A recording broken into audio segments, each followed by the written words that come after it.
भक्तगणों, आज आपको श्रीमद् भागवत अष्टम स्कंद 18 अध्याय में वामन भगवान का प्रकट होकर राजा बलि की यज्ञशाला में पधारना यह कथा आपको श्रीमद् भागवत से सुना रहा हूँ। आप चैनल को लाइक करें, सब्सक्राइब जरूर करें।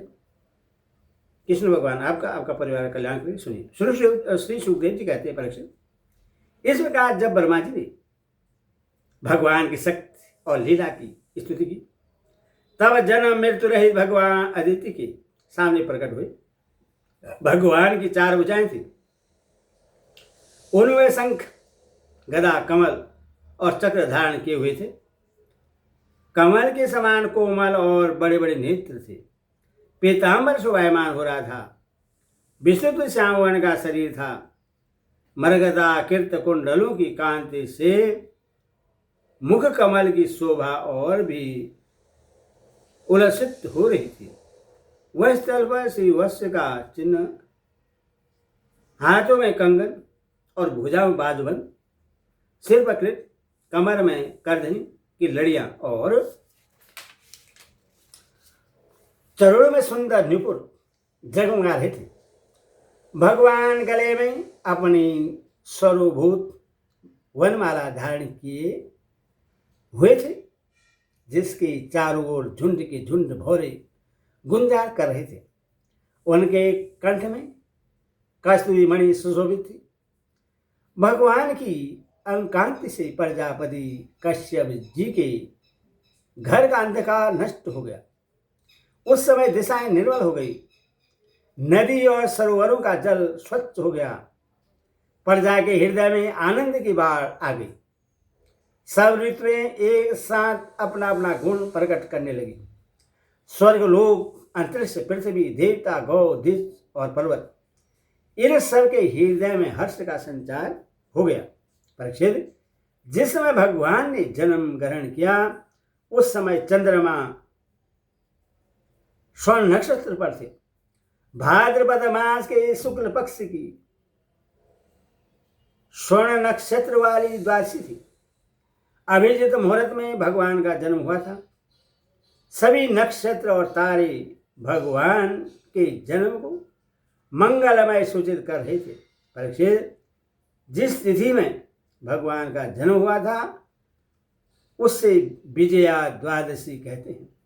जन्म के समय सूर्य आकाश के मध्य भाग में स्थित थे।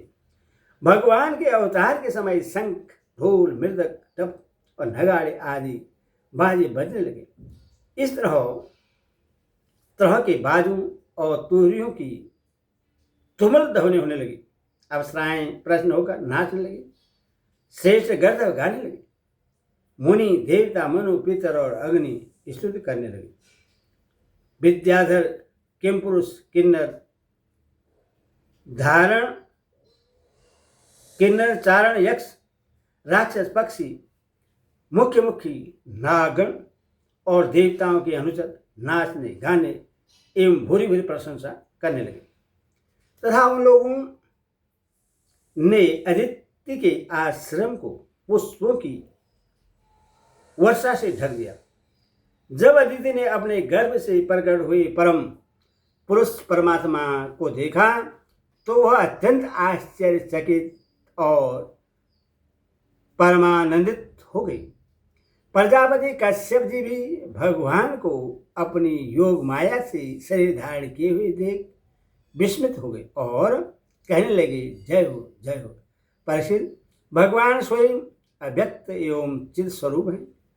उन्होंने जो परम कांतिमय आभूषण एवं आयुध से युक्त वह शरीर ग्रहण किया था, उसी शरीर से कश्यप और अदिति के देखते देखते वामन ब्रह्मचारी का रूप धारण कर लिया। ठीक वैसे जैसे नट अपना वेश बदल ले। क्यों न हो, भगवान की लीला तो अद्भुत है। भगवान को वामन ब्रह्मचारी के रूप में देखकर महर्षि को बड़ा आनंद हुआ। उन लोगों ने कश्यप प्रजापति को आगे करके उनके जात कर्म आदि संस्कार करवाए। जब उनका उपनयन संस्कार होने लगा, तब गायत्री के अधिष्ठार्थ देवता स्वयं सविता ने उन्हें गायत्री का उपदेश किया। देवगुरु बृहस्पति ने यज्ञोपवीत और कश्यप ने मेखला दी। पुरुष ने कृष्ण मृग का चर्म, वन के स्वामी चंद्रमा ने दंड, माता अदिति ने कोपिन और कटिवस्त्र एवं आकाश के अभिमानी देवता ने वावन वेशधारी भगवान को छत्र दिया। प्रसिद्ध अविनाशी प्रभु को ब्रह्मा जी ने कमंडलू, सप्त ऋषि ने कुश और सरस्वती ने रुद्राक्ष की माला संवृत की।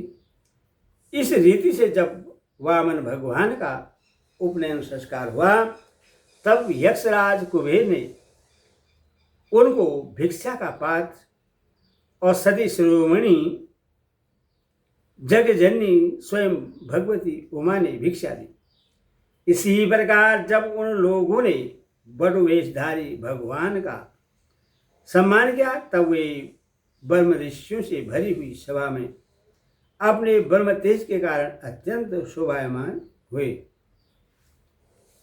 इसके बाद भगवान ने स्थापित और प्रज्वलित अग्नि का कुशों से परिसंहन और परिस्तरण करके पूजा की और समिधाओं से हवन किया। परीक्षित, उसी समय भगवान ने सुना कि सब प्रकार की सामग्रियों से संपन्न यशवी बलि भृगुवंशी ब्राह्मणों के आदेशानुसार बहुत से अश्वमेध यज्ञ कर रहे हैं। तब उन्होंने वहां के लिए यात्रा की। भगवान समस्त शक्तियों से युक्त हैं।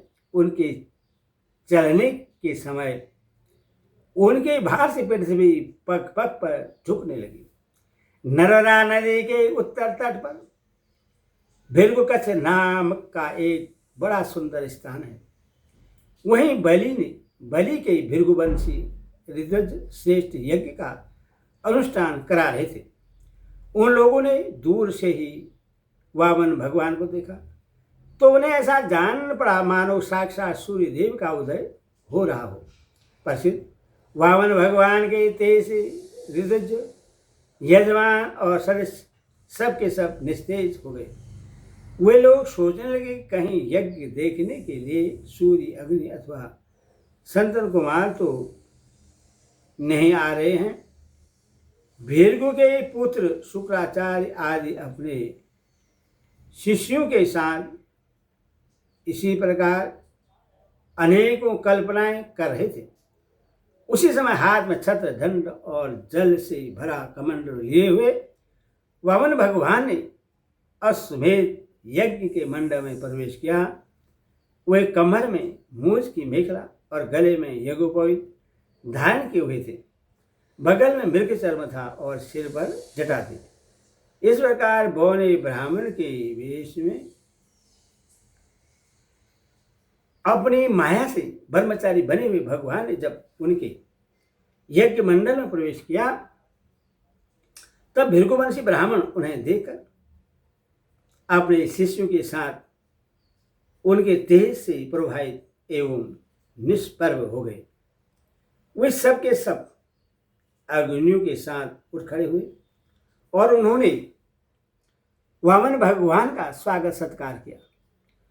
भगवान के लघु रूप के अनुरूप सारे अंग छोटे छोटे बड़े ही मनोरम एवं दर्शनीय थे।